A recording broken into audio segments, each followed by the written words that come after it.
Hi friends, chapter number 8 and 9 Personality Disorders.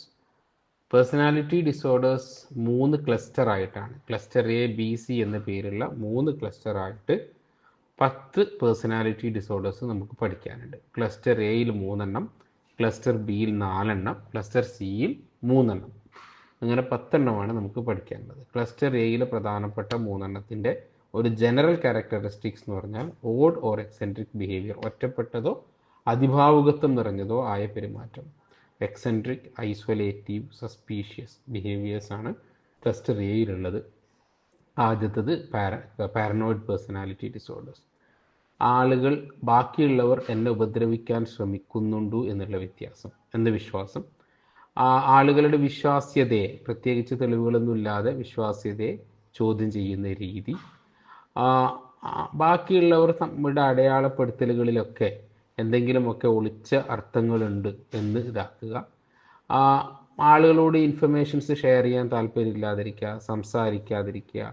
പിന്നെ പെട്ടെന്ന് തന്നെ എന്തെങ്കിലുമൊക്കെ പറയുന്നത് എൻ്റെ വ്യക്തിത്വത്തിന് നേരെയുള്ള ഒരു അക്രമമായി കാണുകയും അതിനുവേണ്ടി ചോദ്യം ചെയ്യുകയും ചെയ്യുക. Recurrent suspicion without justification regarding fidelity of spouse ആട്ടോ, അത് സ്പൗസ് ഓർ സെക്ഷൽ പാർട്ട്ണറുടെ അല്ലെങ്കിൽ ഇണയുടെ വിശ്വാസ്യതയിൽ സംശയമുണ്ടാകുക. ഇതൊക്കെയാണ് paranoid personality disorders. Next one schizoid personality. ഒറ്റക്ക് ഉണ്ടാകാൻ വേണ്ടി താല്പര്യപ്പെടുന്നു, ആരുടെയും കുടുംബത്തിൻ്റെയോ കൂട്ടത്തിൻ്റെയോ ഭാഗമാകാൻ താല്പര്യമില്ല,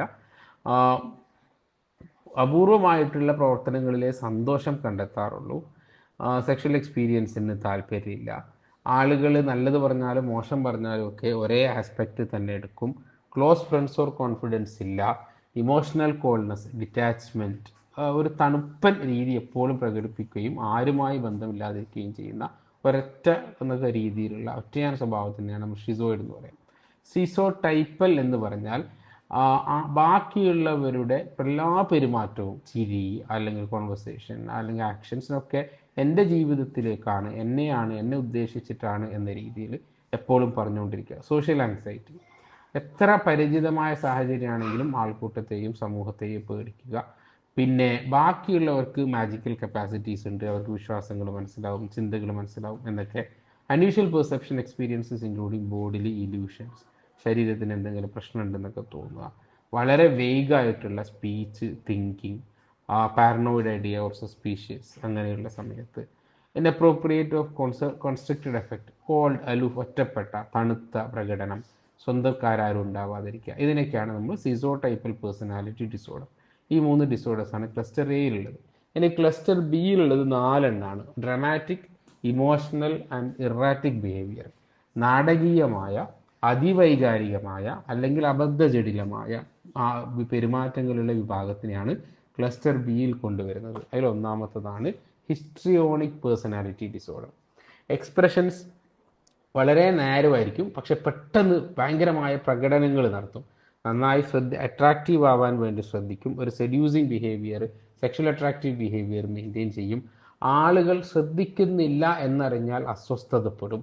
ഒരു ഡ്രാമ ക്യൂൻ ടൈപ്പാണ് ഉണ്ടാവുക. Excessively impersonating speech with lacks details. Intolerant or excessively frustrated by situations which do not work out exactly as, അവർക്ക് ആവശ്യമുള്ള രീതിയിൽ കാര്യങ്ങൾ പോയില്ലെങ്കിൽ പെട്ടെന്ന് അസ്വസ്ഥമാകുന്ന സ്വഭാവം. പിന്നെ കാര്യങ്ങൾ അവതരിപ്പിക്കുമ്പോൾ ഭയങ്കരമായ എക്സാജറേറ്റഡ് എക്സ്പ്രഷൻസ് ഇട്ടിട്ടാണ് ചെയ്യുക. Next one is narcissistic personality disorder. ഒരു സാധാരണ നമ്മൾ NPD എന്ന് പറയുന്നൊരു സാധനമാണിത്. ഭയങ്കരമായി സ്വന്തത്തെ പൊക്കി പറയുക. നിങ്ങൾ ചിത്രത്തിൽ കാണുന്നുണ്ടാകും, ആ ക്യാരക്ടറിന് ആ നാർസിസിസം ഉണ്ട്. സ്വന്തത്തിന് തന്നെ സാറ് എന്ന് പറയാം. ഭയങ്കരമായി ആളുകൾ ഭയങ്കര കഴിവുള്ള വിജയമുള്ള ഒരാളാണ് എന്ന് വിചാരിക്കുക. യുണീക്കാണ്, എന്നെപ്പോലെ വേറെ ആരും ഇല്ല എന്നുള്ളത്. ആളുകളൊക്കെ എന്നെ അംഗീകരിക്കണം, എന്നെ അഡ്മയർ ചെയ്യണം, എന്നെ ബഹുമാനിക്കണം തുടങ്ങിയ ചിന്തകൾ ഉണ്ടാവുക. ബാക്കിയുള്ളവരെ മുതലെടുക്കാൻ, ചൂഷണം ചെയ്യാൻ യാതൊരു മടിയില്ലാണ്ടിരിക്കുക. ബാക്കിയുള്ളവരുടെ ചിന്തകളിൽ യാതൊരു എമ്പതിയും ഒരു ദയാദാക്ഷിണ്യവും ഇല്ലാണ്ടിരിക്കുക. ബാക്കിയുള്ളവരുടെ നേട്ടങ്ങളിൽ വളരെ അസൂയ തോന്നുക. അറഗൻ, ഹോട്ടി ബിഹേവിയർ, ആറ്റിറ്റ്യൂഡ്സ്, എല്ലാം കൊണ്ടും കൂടെ ജീവിക്കാൻ വളരെ ബുദ്ധിമുട്ടുള്ളൊരു ക്യാരക്ടറിസ്റ്റിക്സ് ആണ് narcissism. Next one is border line. Border line എന്ന് പറയുന്നത് border line personality disorder. Border line disorder നമ്മൾ നേരത്തെ മോഡിൽ പറഞ്ഞതാണ്.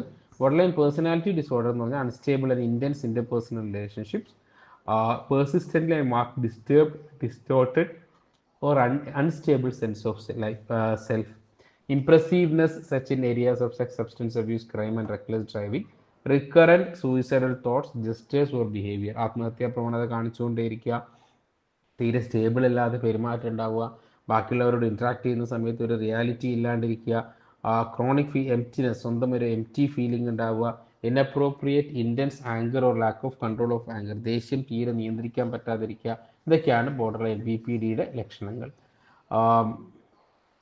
Next one is antisocial, സാമൂഹ്യ വിരുദ്ധ പേഴ്സണാലിറ്റി ഡിസോർഡർ ഉണ്ടാവുക. ഇവരുടെ ഒരു രീതി എന്ന് പറയുന്നത് സ്വന്തം കാര്യങ്ങൾ ചെയ്യാൻ വേണ്ടി ബാക്കിയുള്ളവർ എത്ര ലൈക്ക് ഒരു ക്യൂവിൻ്റെ മുമ്പിൽ നിൽക്കാൻ വേണ്ടി ബാക്കിയുള്ളവരെ പറ്റിക്കുന്നതിനോ ബാക്കിയുള്ളവരെ വിഷമിപ്പിക്കുന്നതിനോ ഒന്നും ഒരു സങ്കടം ഇല്ലാണ്ടിരിക്കുക, അത് ശരിയാണ് എന്ന് വിശ്വസിക്കുകയും ചെയ്യുക, അത് മിടുക്കായിട്ട് കാണുകയും ചെയ്യാം. സാമൂഹികമായി ഫോളോ ചെയ്യുന്ന നോംസ് ഒന്നും ഫോളോ ചെയ്യാതിരിക്കുക, ചതി, വഞ്ചന തുടങ്ങിയ കാര്യങ്ങൾ, ഇമ്പൾസിറ്റിവിറ്റി, പെട്ടെന്ന് തോന്നുന്ന പോലെ കാര്യങ്ങൾ ചെയ്യുക, പെട്ടെന്ന് ഇറിറ്റേറ്റ് ആവുക, ദേഷ്യം നല്ലോണം ഉണ്ടാവുക, reckless disregard for the safety of self or സ്വന്തത്തിൻ്റെയോ മറ്റുള്ളവരുടെയോ സേഫ്റ്റിക്ക് യാതൊരു ഒരു വില കൽപ്പിക്കാതിരിക്കുക, കൺസിസ്റ്റൻ്റ് ആയിട്ട് റെസ്പോൺസിബിളായി ബിഹേവ് ചെയ്യുക, ആളുകൾ വേദനിച്ചതിനോ മോശമായ രീതിയിൽ ട്രീറ്റ് ചെയ്യപ്പെട്ടതിനോ അല്ലെങ്കിൽ മോഷ്ടിച്ചതിനോ ഒന്നിനും ഒരു റിമോഴ്സ് ഉണ്ടാവില്ല, സങ്കടമില്ലാതിരിക്കുക, ഡ്രമാറ്റിക്, ഇമോഷണൽ ഓർ ഇറാക്റ്റീവ് ബിഹേവിയർ. അവസാനത്തെ 3 ക്ലസ്റ്റർ C, നാടകീയമായ വൈകാരികമായ തെറ്റുള്ള പെരുമാറ്റങ്ങൾ. ഒന്ന് avoidant personality disorder. Avoidant personality disorder എന്ന് പറഞ്ഞാൽ ബാക്കിയുള്ളവർ എന്നെ ഒഴിവാക്കും എന്നുള്ള ഒരു ചിന്ത, അതേപോലെ തന്നെ ബാക്കിയുള്ളവരോട് ഇഷ്ടപ്പെടില്ല എന്ന ധാരണയിൽ ആരോടും ഇടപഴകാതിരിക്കുക, അതേപോലെ വളരെ കുറഞ്ഞ ഫ്രണ്ട്സ്, കൂടുതൽ ഉണ്ടാവണമെന്ന് വിചാരിച്ചാലും പോലും ഫ്രണ്ട്സിനെ മെയിൻറ്റെയിൻ ചെയ്യില്ല, ഡെവലപ്മെൻറ്റ് ഓഫ് ഇൻറ്റിമേറ്റ് റിലേഷൻഷിപ്പ്, അത് സ്വന്തം തന്നെ ഒഴിവാക്കും, being foolish, being ridiculed, feeling ashamed, എന്നെ കളിയാക്കും, എന്നെ മോശം പറയും തുടങ്ങിയ കാര്യങ്ങൾ. Unusually reluctant to engage in new situations or activities for fear of embarrassment, നാണക്കേട് ഒഴിവാക്കാൻ വേണ്ടിയിട്ട് ഒരു കാര്യത്തിനും ഇടപെടാതിരിക്കുക എന്നുള്ളതാണ്. Next one is dependent personality disorder. എപ്പോഴും ഒരു കാര്യത്തിലും ഒരുറപ്പില്ലാതെ എപ്പോഴും ആളുകളെ ആശ്രയിച്ച് ജീവിക്കുന്ന വ്യക്തിത്വങ്ങളെയാണ്, പേഴ്സണാലിറ്റി ഡിസോർഡറിനെയാണ് നമ്മൾ അങ്ങനെ പറയാം. Inability to make everyday decisions without excessive advice or reassurance from others.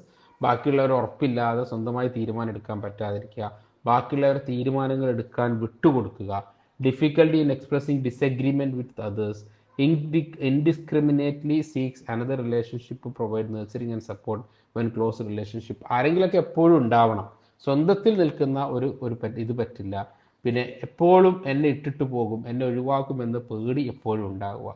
Last one is obsessive compulsive personality disorder, OCPD എന്ന് പറയും.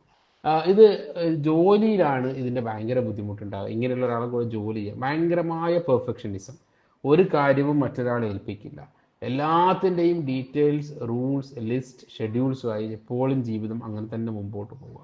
വേറൊരാൾ ഏൽപ്പിച്ചു കഴിഞ്ഞാൽ ശരിയാവില്ല എന്നുള്ളത്, അമിതമായി ജോലിക്ക് വേണ്ടി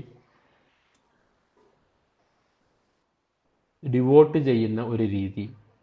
മണി is something to be saved for future catastrophe. പിന്നിലുണ്ടാകുന്ന ഒരു ദുരന്തത്തെ നേരിടാനുള്ള സാധനമാണ് പൈസ, ചിലവാക്കാതിരിക്കുക.